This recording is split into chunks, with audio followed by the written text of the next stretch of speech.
factory owned and operated by the Western clothing manufacturer Primark in Bangladesh, which because of lax standards which it had been able to bully out of local governments, collapsed, killing hundreds of workers. But Primark's power did not go away, and because of the economic stranglehold which foreign landowners have over developing world countries, Primark still owns and operates upwards of 25 similar factories. Look, right now, huge swathes of the developing world are on the brink of being able to develop local infrastructure and industries in a way which is sustainable for the future and profitable for those countries. But local investors are being crowded out by giant foreign multinational corporations and individuals who don't care about the people or the future of those economies, but who rather only care about taking every last drop of oil out of that country, every last ounce of gold, leaving the countries destitute and unable to pull themselves out of poverty.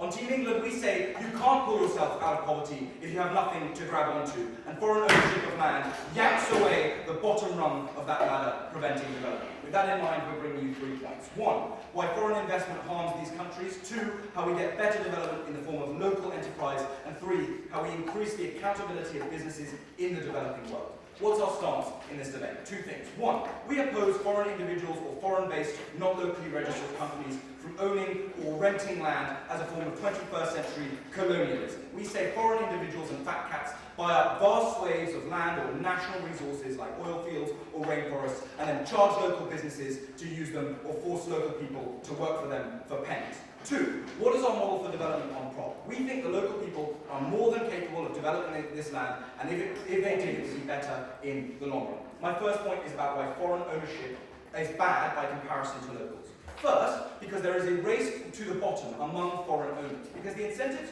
of people who run these large corporations and foreign companies is to threaten countries themselves to do things like lower regulations. That's in terms of workers' rights and in terms of environmental rights. To do with things like lower taxation. To do with things like often literally give them subsidies. The reason they're able to do this in a way that locally registered companies aren't is because these companies can threaten to move abroad, to set up industries, to set up businesses and buy land in other countries if the governments don't concede to their demands. Secondly, because foreign owners are more likely and more able to exploit the countries that they're in. That's because these companies, these individuals, have no long-term stake in the countries that they're investing in. They have no incentive to, for example, preserve the existence of natural resources. We tell you in proposition that natural resources are some of the key assets that these countries have. So on comparative, we would actually prefer a slower development in a way which is sustainable and which people who are local actually benefit from. So when BHP Billiton builds a mine in Cajamarca in Argentina, they used cyanide in order to extract the gold from the rocks. The reason they did that was because it was enormously cheaper in the short term. But that cyanide leaked into local river sources, which meant the nearby town of 300,000 people was no longer able to access clean, safe, drinkable water. That's exactly the kind of thing that foreign companies do at the point when they're A, able to bully governments into letting them do it in the first place, and B, don't care about the locals in that community. Thirdly, foreign companies develop land in ways that are against the incentives of locals. 1, because they tend to import workforce, especially they import for managerial positions workforces from their local companies. That means they have no incentive to invest in infrastructure and education for local individuals. In the most extreme cases, this looks like Chinese companies shipping in workers en masse to build railways, to build roads, not employing locals even a little bit. Thirdly, they take money out of the economy because the money that these companies that invest in land make gets removed from the economy, goes back to their own companies, goes back to their own countries. Finally, because they develop resources in terms of their own interests and not what's in the national interests, i.e. they might build a railway or a road, but that railway or road is going directly from the mine which they own to the port which they own and doesn't actually help local individuals. Why is this, so let's ask a question. Why, if it's so bad for these countries to have these big investors, foreign investors, why do they let them do it in the first place? 3 reasons. 1, because there is an international consensus around the necessity of multinational companies propagated by the neoliberal global agenda. This is something which we think is just a lie. And nascent economies tend to buy into this because they've seen it work in a few isolated instances, but actually it's not beneficial for them in the long run. We prefer a model of countries like China, who by protecting local industries, by protecting local resources, have been able to develop long-term industries that actually have benefited more. 2, Because these companies operate in a self-perpetuating cycle. Because once a few big multinational companies have been let into your economy, have started buying land, they drive up land prices in a way which prices out local competitors. So you have no choice as a company but to accept more land. Finally, because these countries are competing with other developing nations, because if a neighboring country uses a multinational corporation to develop, they might develop faster but less sustainably. The problem is, it lowers the worth of the things that you're developing. So as soon as one country in a region, for example, which is developing, uses multinational corporations, uses foreign investment, that makes it enormously easier for them to develop in the short term, which forces other companies to also do that, lest they be priced out, lest they be shut out of those markets, particularly in things like oil, for example, where other companies, by using multinational corporations, are able to lower prices in the short run, which means that the countries have no other choice but to turn to these kind of corporations. Before I talk to you about how we encourage local industries and why that's so good, I'll take a point of information. Would your side of the house not allow an immigrant from South Sudan to own land in Sudan? So first, we think that there are lots of processes by which individuals who immigrate into a country, if they are genuinely invested in that country, can become citizens. We're quite happy for those individuals to exist in those countries and to function as part of the economy of those countries. But if they're genuinely invested in these countries for the long run, those individuals are likely to become citizens. That's a process we're happy with. Let's talk about how we encourage local industries. One, we tell you there is a necessary opportunity cost at the point when a multinational organization or a foreign investor is invested in a country, and that shuts out individuals. That's because they drive up land prices, because they just have more cash than the locals on the whole.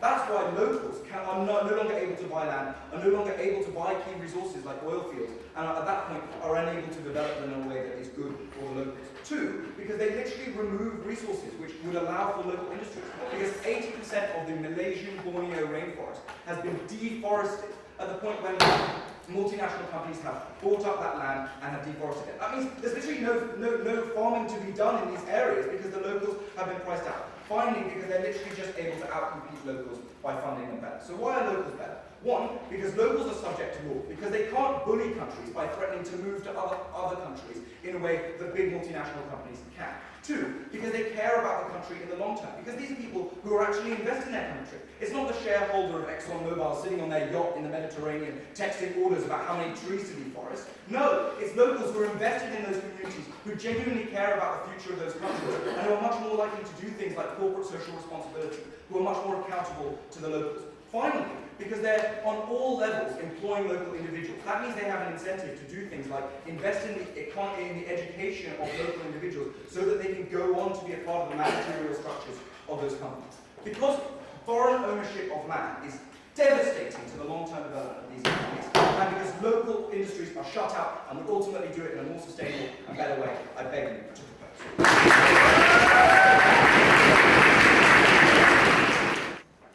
Not enough for side proposition to come up here and pretend like this motion was exclusively about foreign companies, ignoring the fact that their side of the house would also ban an immigrant from Sudan from moving to South Sudan and being able to own land there, and having to wait the decades that it takes to, quote-unquote, be dedicated enough to become a naturalized citizen of that country. It was not enough for them to come up here and talk about Bangladeshi workers in factories in that country without ignoring the fact that that worker chose to work in that factory because the alternative was subsistence agriculture that sometimes in the winter meant that their families would starve. It was not enough for them to engage in a nuanced world that existed in a vacuum. They lose this debate right from the first speech.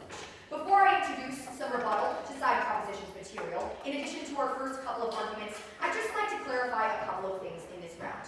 Yes, this debate does in fact include things like foreign commercial investment, which we will explain are in fact beneficial. But it also, the motion in this round is about allowing foreigners to own land in countries in which they are not citizens. That includes refugees and just regular migrants between countries as well, being able to do things like own houses and own small businesses. They fail to engage on this round as well. But on commercial investment, just as we would support things to limit harms of, say, ownership of domestic industries in these countries, we would also support things like safety standards and environmental regulations for foreign actors as well. And note that often these regulations come about when there is massive backlash to, yes, sometimes horrific incidents happening in factories owned by Primark and H&M. Such backlash is often actually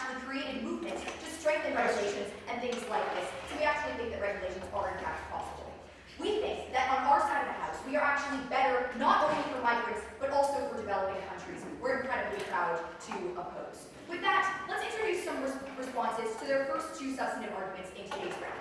First, First, that foreign investment harms individuals, and second, basically that local industries are better. These arguments were essentially two sides of the same coin, and we have a number of responses. First of all, we tell you that regulations in fact can solve, that international backlash to massively problematic conditions can solve.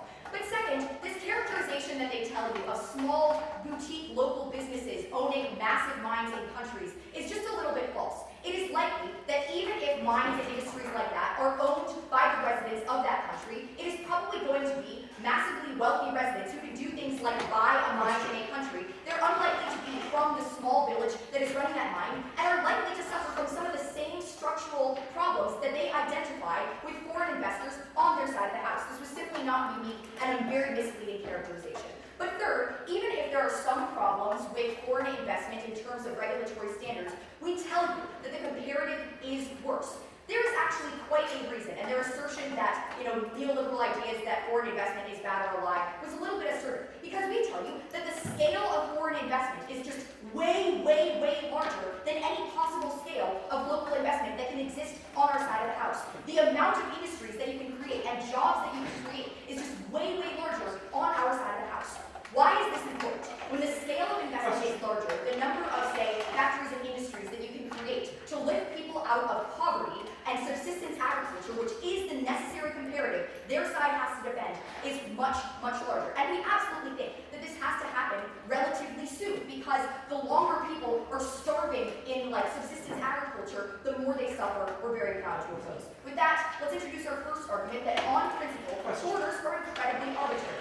This is particularly true in developing countries, many of which have emerged from post-colonial societies. Their borders are particularly arbitrary because they're often drawn just randomly by external actors. Take the example of the Sykes-Picot Agreement, where the former Prime Minister of our lovely opponents on the proposition, Winston Churchill, literally took a napkin and randomly drew the borders of the Middle East. It ignored ethnic lines and the true borders of what these countries should be, and were essentially effectively random.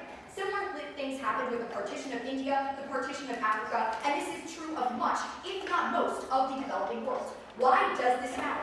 We don't think that individuals living within countries have an unlimited exclusive right to property simply because you were born 1 mile east of the line that says this is where one country ends, this is where one country begins. This is particularly true with immigration between nations in the global south, immigration between nations like Algeria and Libya, between nations like Sudan and South Sudan, where the distinctions, frankly, between these countries are entirely arbitrary. They have to defend this as well. It was not enough for them just to talk about foreign investment. But our second idea of this argument is about diaspora groups. In an increasingly globalized world where there is much more immigration, either because of things like conflict or just because migrants from, say, India and South America and Japan want to move to other countries for more economic opportunities, they may become naturalized citizens of those other countries and technically be foreigners, but would not be able to move back to the country from which they are from and actually own land there. We think this is incredibly problematic. With that, let's introduce our second argument about how we actually improve the economies of developing nations. Before that, though. Given that in controlling key national assets, foreign investors, by threatening to leave, can bully countries into giving lower regulations, why are the working conditions for exactly those migrant workers not worse on your So side? we'll actually explain why working conditions cannot get better without foreign investment at the end of this next point. But we tell you, even if lower labor standards exist, that is still better than the comparative. It is not enough for you in your Western ivory tower to look at low labor standards and say, oh, that's so terrible, without acknowledging the fact that the alternative is worse. We tell you that we incentivize investment on our side of the house. Many developing nations, in the terms of the global economy, their comparative advantage in the economy is labor. The cost of labor is necessarily lower. They maybe don't have, as side proposition points out, things like super high-skilled and educated workers or massive technological advantage, which means that their main advantage is low labor cost. This means that foreign investors have an incentive to invest in these countries to essentially use that low-cost labor and in turn also provide employment to workers in those countries. This happened in Vietnam, which prior to a lot of foreign investment by the West and by China was largely agriculture-based and suffered from tons and tons of poverty. With the advent of this kind of investment, yes, maybe labor standards aren't up to Western snuff, but the fact of the matter is this lifted tons of people out of poverty. Also take the example of India. The most impoverished regions in India are rural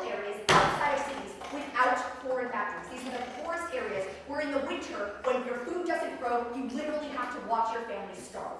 One of the most successful aid programs and poverty alleviation programs in India is literally a program to transport people from rural areas to the cities so that they can get jobs in foreign factories, which exist in much larger quantities on our side of the house. Yes, workers do complain of crowded conditions and long hours, but return year after year after year because the alternative is watching their families starve. Because the alternative is a father giving his dinner to his son knowing that it is not enough. It was not enough for Team England to exclusively focus on low labor conditions and completely ignore the comparative. We give you a much more holistic, nuanced story. But we also tell you, at the point where people can do things like put food on the table and not worry about fulfilling their basic needs, they can do things like invest in education and technology.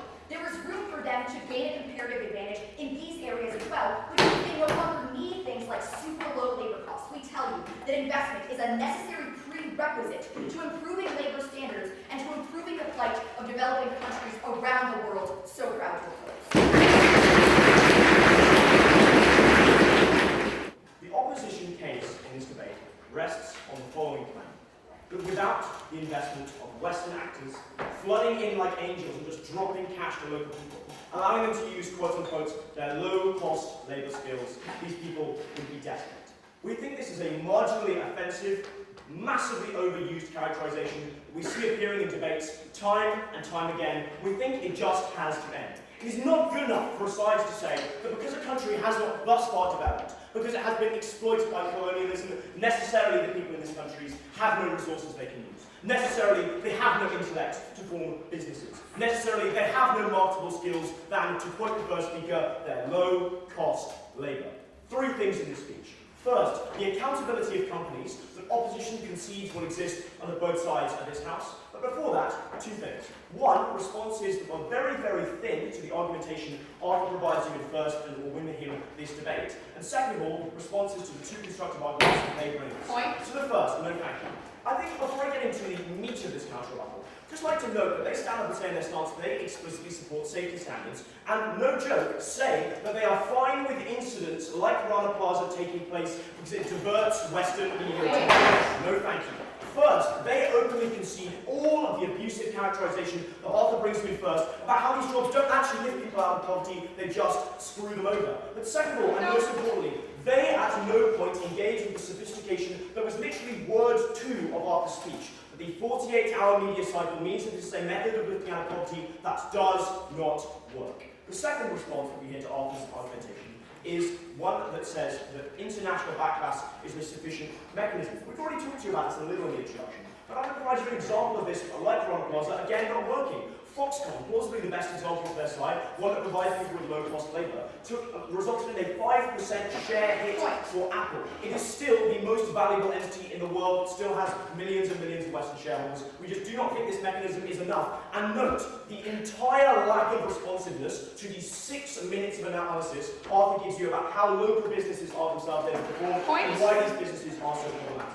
The second response they say is that, but if we have local people owning these businesses, they are likely to be rich locals and they are likely to have the same incentives as foreign owners. First, note that this is entirely an uncomparative argument. But second of all, there is no engagement with the sophistication of the analysis that Arthur brings you. They just cut and paste it from prep time into the debate because he specifically and explicitly says because these people live there, because they send their kids to these schools, because they have a vested interest as citizens that care about, for example, Uganda or the country that they live in. They are unhappy with water sources being polluted, with waterborne diseases being rampant, with their rainforest being destroyed. We just don't think that is plausible. So, what are the two substantial contributions their first speaker makes to this debate?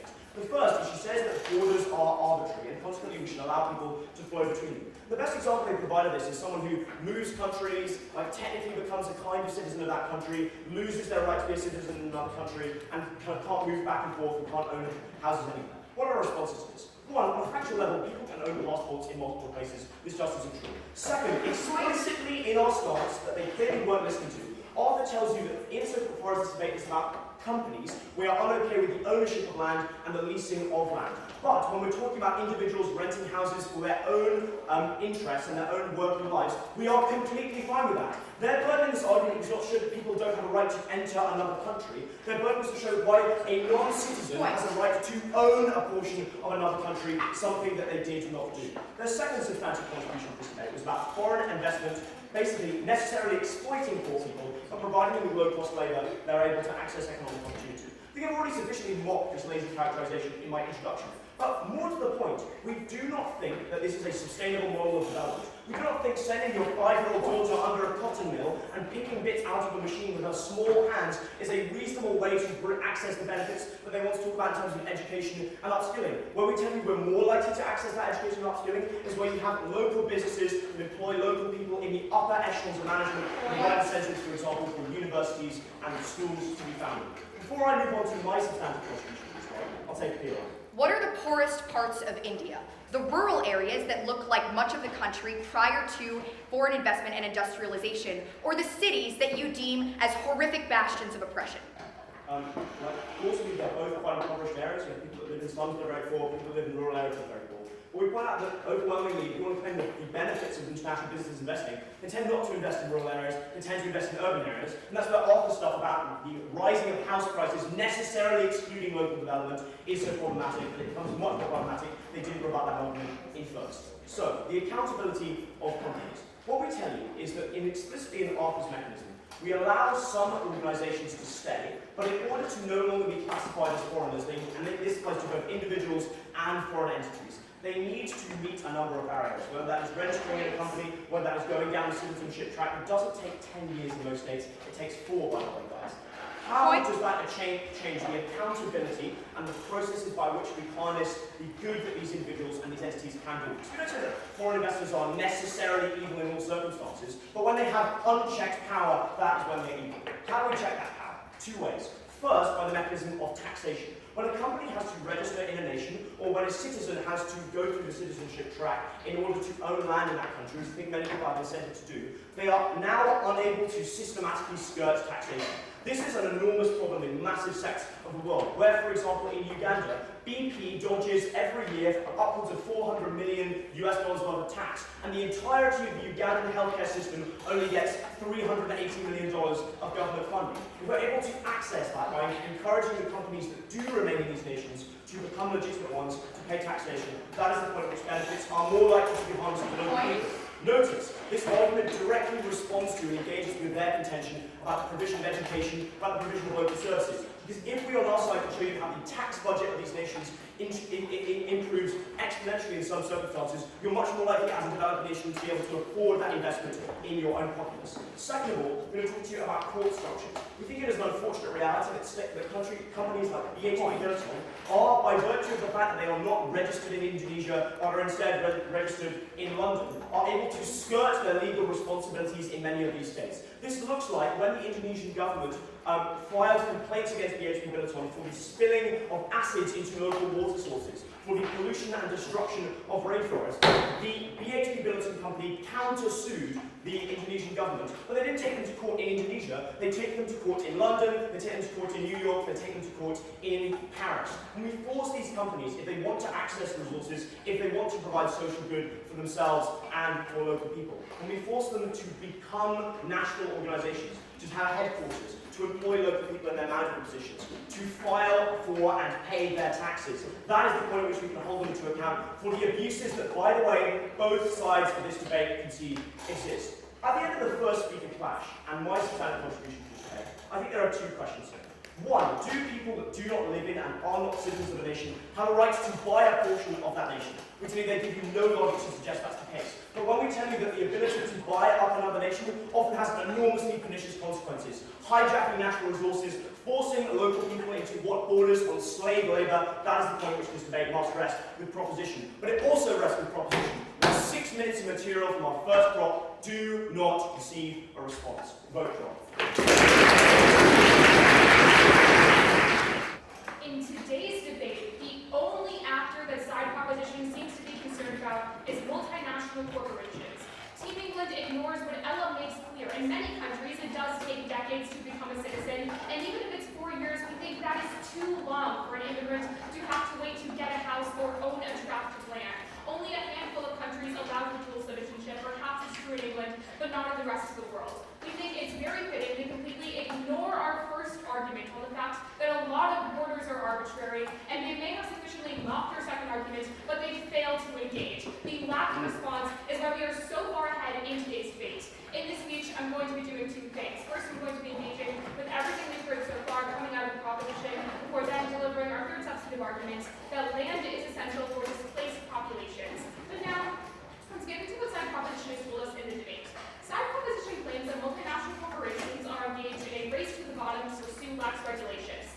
Their heart of their argument is quite simple. They tell us that multinational corporations have so much money they can bully developing countries into submissions. We have a number of responses. First off, worker regulations were lax to begin with. In fact, regulations are often implemented by developing governments in response to actual problems that arise with multinational corporations. Why is this the case? Ella already brought to you the idea that backlash has led to companies like Forever 21, for example, increasing oversight in their supply chains by the companies, and it encourages local governments to implement regulations in response.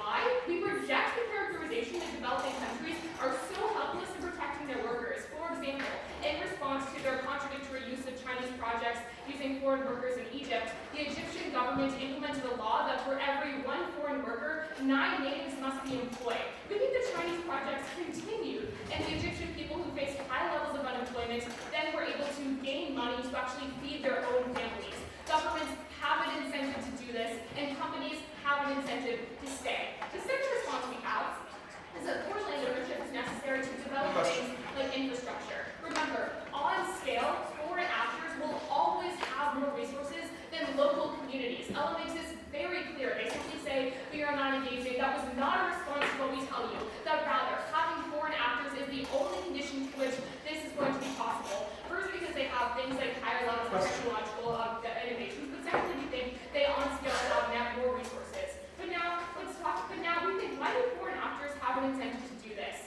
Building schools so workers are literate or building hospitals so workers are able to work directly benefits the project of foreign companies.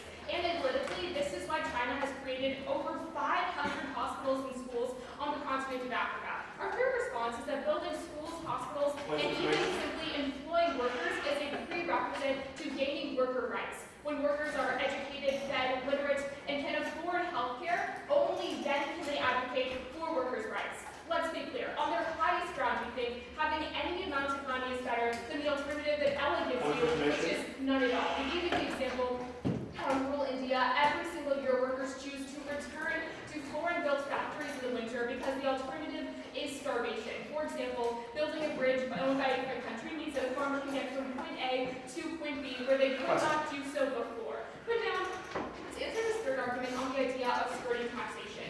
Large companies are systematically able to skirt taxation in every country, including developed ones. This is simply an argument for why foreigners shouldn't be allowed to own land anywhere, not specific to developing countries. But what was the comparable analysis that we give you underneath this point that went uncontested? They did not contest the fact that in many cases borders are arbitrary. For example, with the Sykes-Picot Agreement, where Winston Churchill literally drew the borders for the Middle East on a napkin. The reason why this is so important is because we think there was a lack of engagement on another actor that completely ignored the debate, namely immigrants, for example. We think that in these cases, it is really important for them to be able to return to countries where they once lived but would not be considered a citizen. The only real response we get is that they say they encourage people who are dedicated to that country gaining citizenship. We think any amount of time that has to be actually pursued is one, going to be pretty long, and secondly, it's still going to be pretty dangerous for the individuals themselves. At the end of the day, we think they ignore the fact that in many cases, multinational corporations do in fact help workers. They do in fact help workers to feed their families, and we think regulations can still be employed even on their highest grounds. Before I go on, I'll take the point. One of the reasons developing countries need high amounts of resources in order to develop is the high land prices which come about as a result of competition between foreign investors. Why, when land is cheaper, do you not allow locals to develop industries in a way that is sustainable for the future? Okay, we think that first off, there's an issue of scale that happens where foreign actors can simply develop in more efficient ways. But secondly, we can still support locals still owning some land. The comparative is not in our world where only foreign individuals own entireties of countries.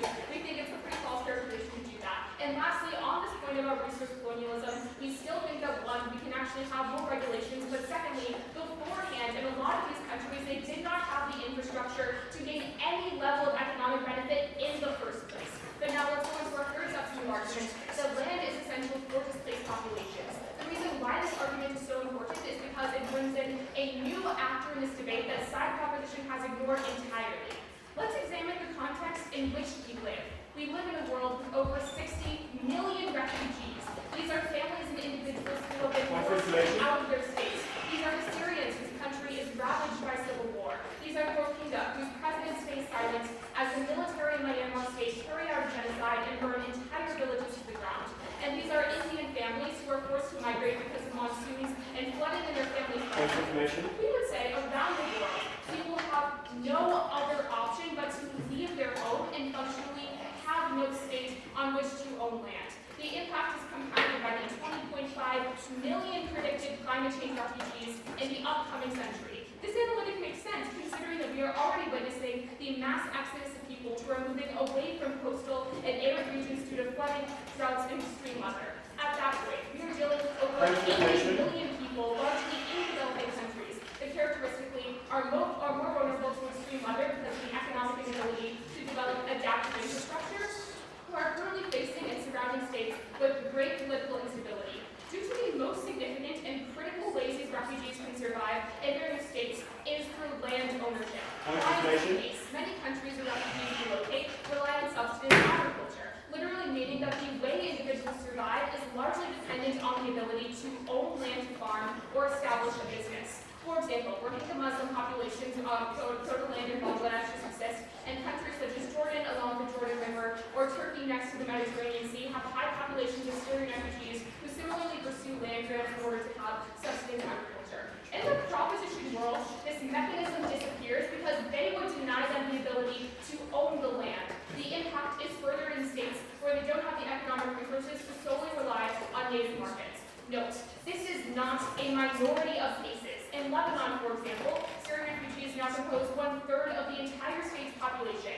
Make no mistake, side proposition would deny the world's most vulnerable the ability to survive and live sustainably. We are willing to wait 4 years for these citizens to actually pursue citizenship. We think these individuals are the most important in today's debate round. They have no alternatives or states to return or be native to, and they have been through the greatest harms and thus deserve the greatest compensation. At the end of the day, they remove not only mechanisms for individual native workers to actually subsist, but they remove the ability for the most vulnerable to continue living. At that point, it is a clear ballot for the opposition. In their attempt to explain why MNCs bring better development, Team USA was a little bit vague about what they meant by better resources, by better technical skills, by better opportunities. What we think they probably meant was the fact that MNCs take 80% of the trees in the Malaysian rainforest, cutting out locals and destroy the sustainable environment that could actually bring development. What we think they probably mean is buying up land at such high prices that no other local can possibly access them, shutting out all other business. We wonder if they're still willing to defend their better resources. We wonder if this is what they think brings development on their side of the house. In light of that, 3 questions. Firstly, who do we think is likely to be buying up land in this debate? And more importantly, which actors should we care about buying up land? Secondly, a question on what foreign investment actually means for these developing nations. And finally, a way up of what development looks like from either side of the house, why we prefer local actors. Let's look at this first issue of who is buying up land under the status quo.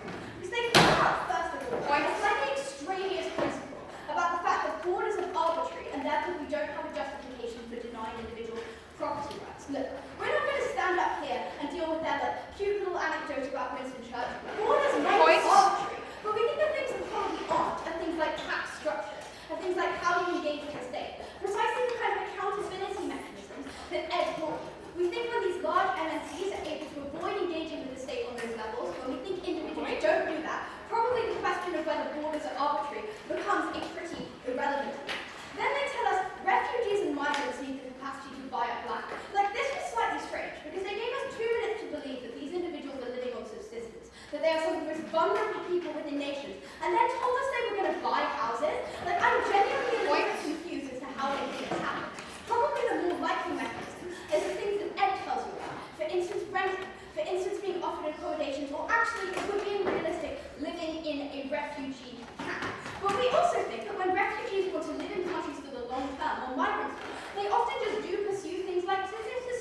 majority of cases, talking about migrants. Because if we're to believe their own characterization of individuals in developing nations as living in agrarian economies, as having no capital through which to propel their own lives forward, the idea that they have the opportunity to get on a train, the idea that they have an opportunity to resettle their lives elsewhere, is just something that is absolutely irreconcilable with everything they have told us about these nations.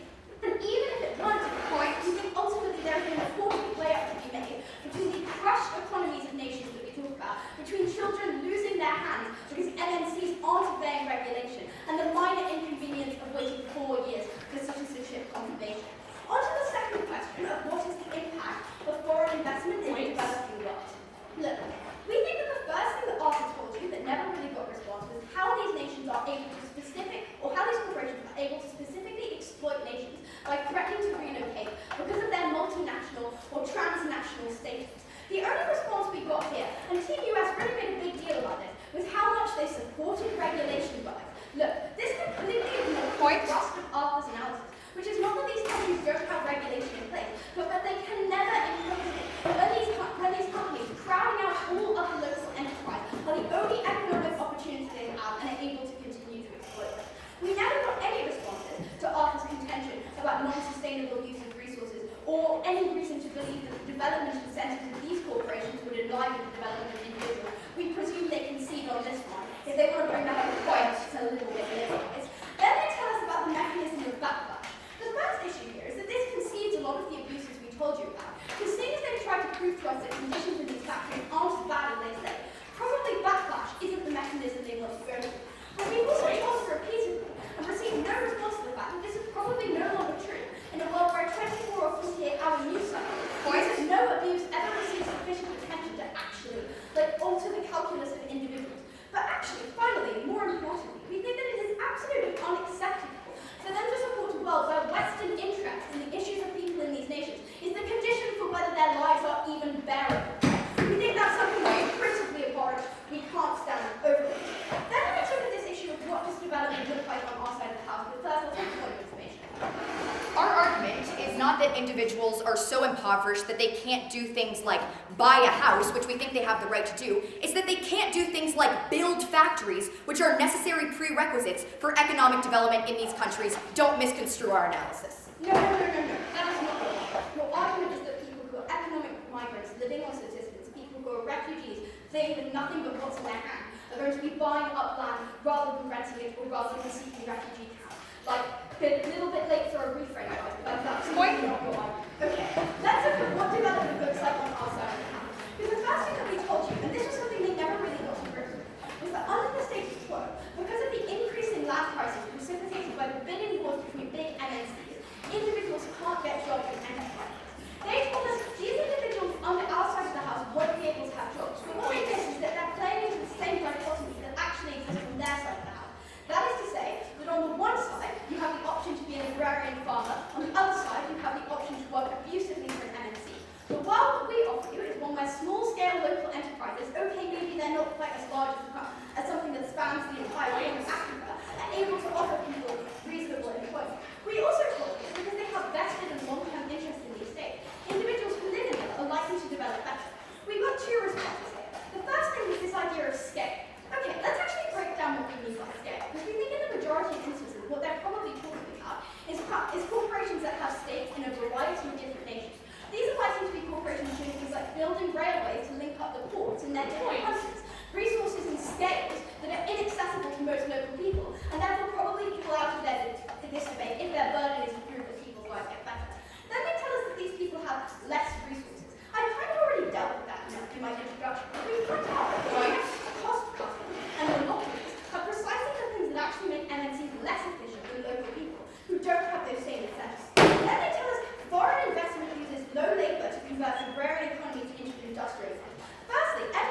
anyone else in this society to build up the kind of infrastructure that would improve people's quality of life.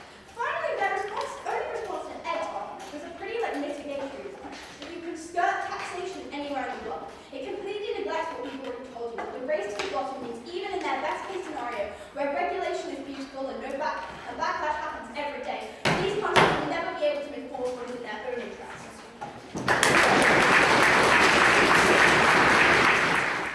From the very beginning of the first opposition speech, we gave you a very holistic interpretation of what we thought this motion encompassed. Their response was, well, to continue talking about the rich white people who might have an Eton education, owning foreign companies, and then exploiting people in developed countries. We don't think that was sufficient enough engagement to talk or even respond to the nuanced analysis that we brought back to you time and time again as to why our side is winning. What am I going to be doing in this speech? A couple of things. First, I'll be going over some major mischaracterizations and important strategic errors made by the proposition, then pose the two nexus questions you need to ask yourself when evaluating the round.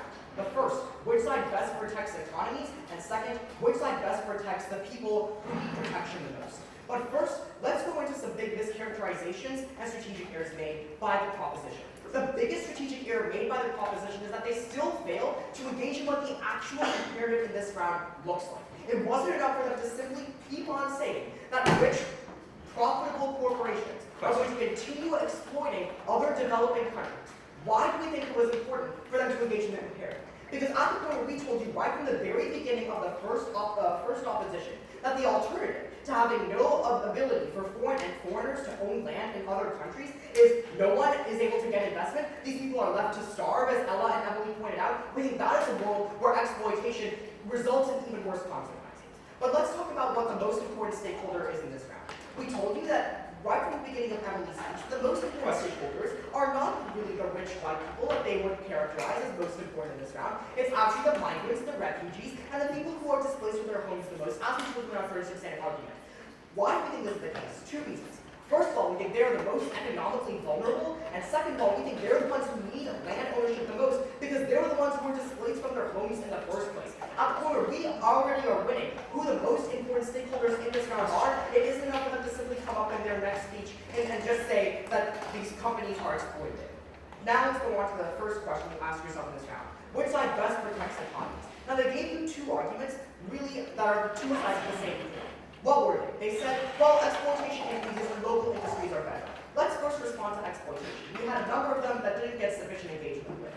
First of all, we told you that really foreign investment incentivizes greater investment from other countries into these developing countries who need it the most. Maybe ownership of land, therefore, helps people in a few ways. First of all, we already told you from the first opposition speech that developing countries have a competitive advantage in labor. Their response was, well, that opens them up to exploitation. But remember, we told you that there are regulations that can exist to stop things like exploitation. To which their response was, well, exploitation doesn't work, regulations don't work because these other countries just don't have incentive to follow them. Remember the incentive analysis that Emily gave to you in her second speech that explained why regulations will work. We didn't just list off one example and call it an argument about how regulations work. We told you that these countries, namely examples like China and India, do have incentive to try and improve work regulations. Why was this the case? Because when you improve regulations and improve labor standards, that one, increases the likelihood that people will still work for the companies that they say are so harmful, but two, it gives them the ability to access better labor conditions that will ultimately make their company more productive and thus more profitable. We think that regulations can certainly still exist on our side of the house. It's a very lower way to try and force us to defend exploitation. But third of all, even if you buy some exploitation does happen, we think that it's reasonable ground for us to argue from the very first opposition speech that not only do regulations exist, but that the comparative is infinitely worse. We honestly want to clarify what our characterization of developing countries are. We don't think that developing countries want to just stay developing and want to be exploited. They ultimately want to become a developed nation. And so in that sense, when foreign land ownership is one of the most viable avenues to get to that ideal, we think that ultimately the only option is to oppose. But let's go on to the second argument that they told you about how, well, land prices will increase and that basically increases the likelihood of economic growth. We had a few responses. First of all, we told that the places where foreigners or foreign companies, which they want to focus on, are most likely to invest, are places that are most likely after the investment to urbanize. And they tell you that in rural areas, prices for land will increase. We actually contest that. We think in rural areas, prices will still remain cheap because why is this the case? We think that when cities within these developing countries urbanize. That doesn't automatically mean that lesser developed rural cities will have to jack up their prices to compete. We don't think that was the analysis that actually warranted a response. What we told you is that rural areas that oftentimes don't have as much resources oftentimes have to keep prices low to attract more investment to their own rural cities. Why do we think that's important? Because we have to analyze the scale of the comparative. We told you that the scale of investment that is received from foreign individuals, the companies that they talk about, is much greater than any local industry that they could try and prioritize. Their second substantive argument is hung completely on the idea that local companies are able to thrive and help the country's economy overall. We think the scale of investment, the scale of the money that these local companies are able to accrue is so minute in comparison to the scale of investment that foreign multinationals are able to offer, that on that comparative analysis alone, they lose the debate. What do we tell you on our side of the house? We told you that when multinational corporations have an incentive to invest, that means that they have the ability to improve working conditions on our side of the house. If they want to talk about exploitation, if they want to talk about lax standards, then you default to the opposition. Why? Because we told you the prerequisite to get better standards, to get better economic development, is to have that initial stimulus from that foreign investment. What do we hear in response? Very little. Second question in this debate. Which side best protects migrants and refugees, the stakeholders that really matter? Before I get into it, I'll take it. Given the structural reasons that foreign investment shuts out local businesses, why, when foreign investment isn't allowed, won't local economies be allowed to develop from your horrific, starving alternative? Okay, this is again where we beg you to engage with the comparative. Because what we told you is that when foreign companies are not allowed to invest in these developing countries, that means that these developing countries' ability to try and get more money to build up their industries is very minimal. Why is this a problem? Because since these local companies just don't have as much resources compared to their foreign counterparts, that means the likelihood they'll be able to inject enough cash to build up their economies is very low. That's why on the comparative we're winning, because we give the prerequisite need for greater investment that foreign companies have in order to try and boost up these developing countries' economies. On the second question, this is where the third substantive argument comes into play about lax tax regulations. But we had a few responses. First of all, we tell you that, well, a lot of countries, especially the developing world, still have an incentive to impose regulations to prevent things like tax fraud. But second, even if you take their third argument at its highest ground, it's an argument for better regulations, not an argument for why people shouldn't own land, or why foreigners shouldn't own land. But even if standards are low, we tell you the comparative is worse.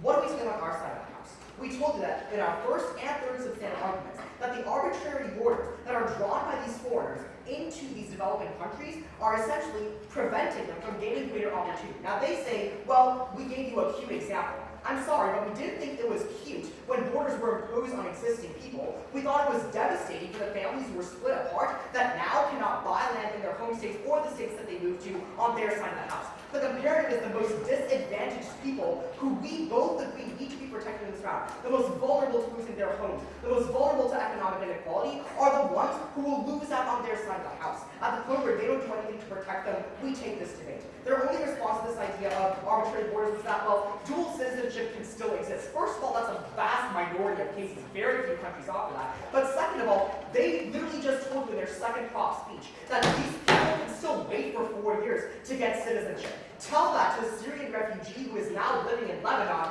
desperate to have a home. We think their responses to our principled argument are flippant at best and not engaging with our actual analysis at worst. At the core, we told you we protect the people who need it most while protecting the economies of these developing countries. That's why we will vote.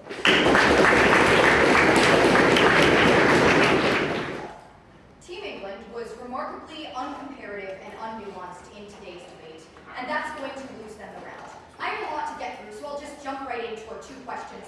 First, why does corporate foreign investment help developing countries? And second, how does this help literally anyone who is not a multilateral corporation, a stakeholder that they apparently didn't really care about in today's round? But first, let's talk about how foreign investment does in fact help developing countries. This question is literally where Team England put all of their offense. They functionally had two arguments in today's round. One, foreign investment is bad and local investment is better. And two, foreign investment allows people to do things like skirt tax laws. We have engaged with these substantially, and it is not enough for them to just pretend that we didn't. They told us that the incentives of MNCs lead to necessarily things like exploitation, because MNCs want to increase their profits. We told them first, from our very first speech, that the rich individuals likely to do things like own forests and own mines suffer from the exact same structural things, absolutely no engagement. Second, we told you that in fact regulations do happen. Take the examples that we tell you about in Egypt, of OPEC regulations, and all of these sorts of things. But this was not even the most important response to this argument. The most important response that they did not sufficiently engage with was the comparative, where we acknowledged that in some cases, yes, foreign investment does lead to lower labor standards. We tell you that it is more important that this investment and these jobs exist in the first place. Their argument was basically this. Because locals suffer from high land prices, they're unable to invest in improving their economy. That is why local individuals aren't pouring billions of dollars into building factories. We just reject this characterization. We tell you that in the vast majority of cases, actually all cases, it is more true that local individuals just do not have billions of dollars lying around. That is why these countries are developing in the first place. The scale of investment is just way lower. Nikhil told you that in rural areas, land prices are still low.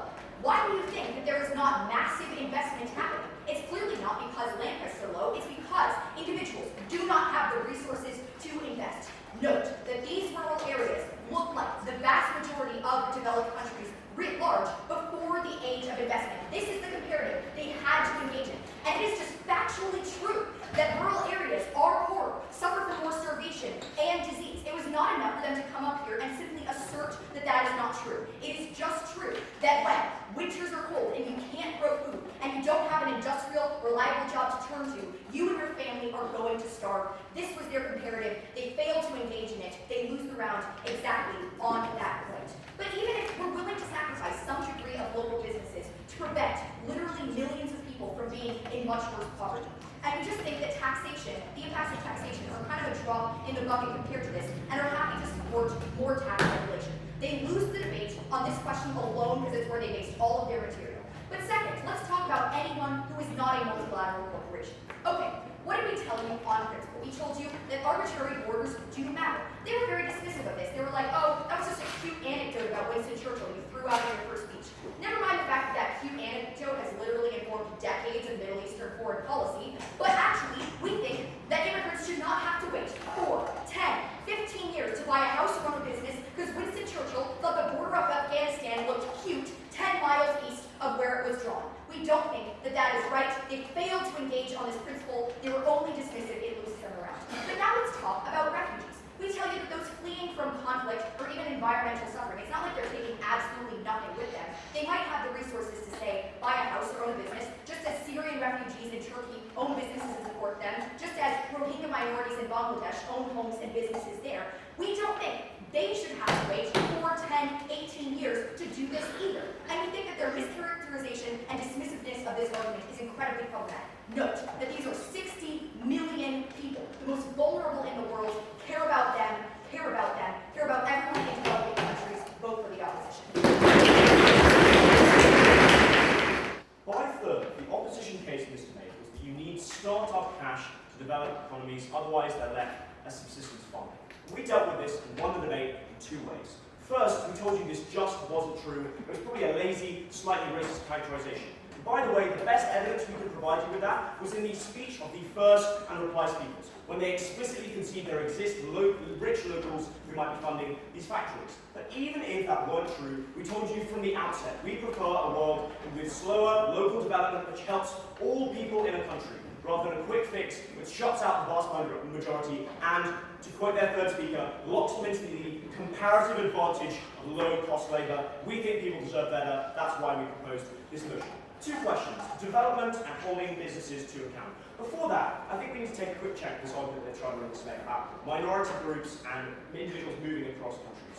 We focus this debate on businesses and rich individuals because we focus this debate on the people that actually own and buy land. That is people that are rich individuals that purchase second homes. That is rich individuals who can afford to buy a house, because God knows most of the team proposition and opposition can't afford to buy a house themselves. But most importantly here, they come back and say, you in reply, some people can afford from minority backgrounds because they run businesses to own houses. We told you that was an overwhelming minority. But the reason this argument cannot win a debate is because they never proved why non-citizens have a right to buy a portion of another country rather than simply renting it and co-opting all of the benefits of having a house. First question on development. Argument tells you that multinational organizations do three things. They own your national resources, which shuts out any opportunity for future development. They only ever employ you in a subservient capacity. They don't employ you as managers or executives, so they don't send you to school, they don't send you to university.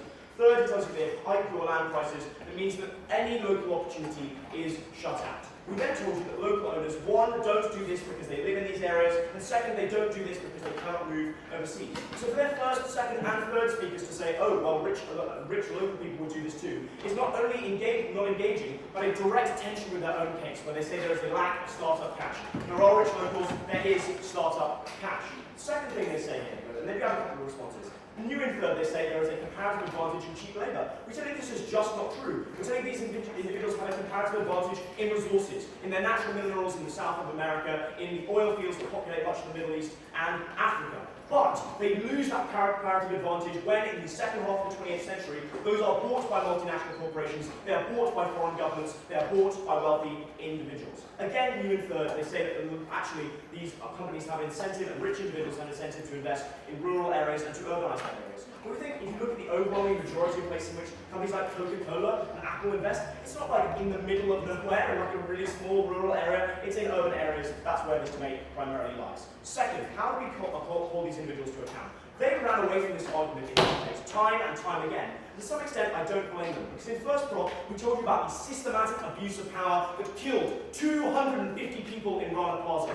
Something they concede and indeed want to happen more often, in the words of their first speech, because it is an accountability mechanism. What did we tell you there? First, they said that regulation can happen, but that ignores the sophisticated material that art gives you. That by virtue of the fact that multinationals can go everywhere, and they want, and second, of their ability to hold your local governments to account. Because they literally own your mines, they own your islands, they employ an enormous amount of your population. Because of that, we structurally cannot hold them to account. No response there. But we told you that when we encourage these businesses to play by the rules, we reap a load of benefits. We told you about taxation. They said, oh, well, these businesses will avoid taxes anyway. Not an argument in response to the fact that actually some of these businesses probably won't avoid tax and we legally require them to pay them. But in our second speech, we told you about international legal systems rigged in the favour of multinational corporations, an argument they do not rebut. If you believe someone has a right as a rich, affluent individual or a multinational corporation to own a portion of another country and hold the local people to ransom, maybe you're voting for side opposition.